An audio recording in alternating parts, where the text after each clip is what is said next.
Headline Edition IP device. And now, with more information on the credit crunch and up-to-date figures, here's Roland Platt from the Stock Exchange. Sorry, Roland, I'm going to have to interrupt you there. News has reached us that a new threat to the public has been unveiled as a fundamentalist clown organization declared they would stop at nothing to raise wry smiles across the Western nations. Led by radical jester Bobo, he has encouraged many clowns in the UK to rise up, fall down, slip over, and generally make fools of themselves in a remorseless assault on humour.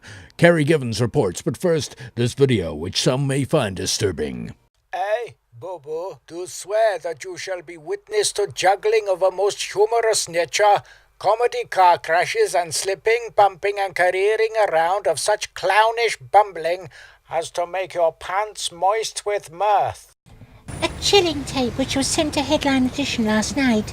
In this new video released by Bobo after the bucket of water outrage last summer promises further attacks on good humour.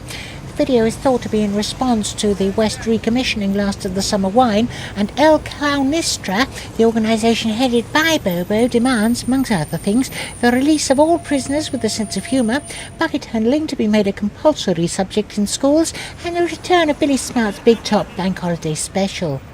But the onslaught doesn't stop there. Last month, the Heen family from Redditch were taken on a terrifying 3 days of humorous antics, during which they were subjected to knock-knock jokes, comedy prosthetic limbs, and custard, before being left in the middle of nowhere with just their car and a full tank of petrol to find their way home.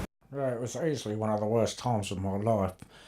Those days locked in that dark cell with those literally clowns. I remember the moans of my children as the bad jokes mounted in intensity, the routines, the hackness of it all. To be honest with you, I can't laugh anymore. I daren't. Every time I do, it brings back terrible buffoonery of those dark, lonely days. How do you cope then?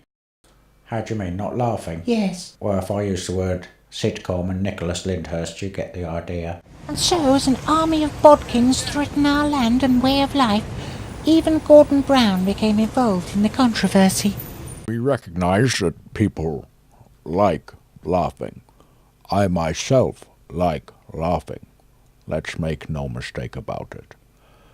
But there is a time and a place for laughing.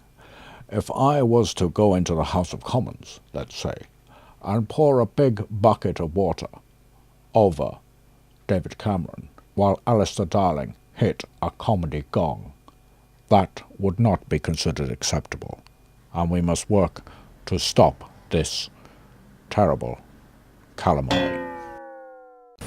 But what the Prime Minister doesn't seem to realise is that throughout the country there are clown schools which indoctrinate young people into wearing red noses, loud costumes and running about in really big shoes. I'm going to have to stop you there, I'm afraid, Kerry. It's a bit stupid.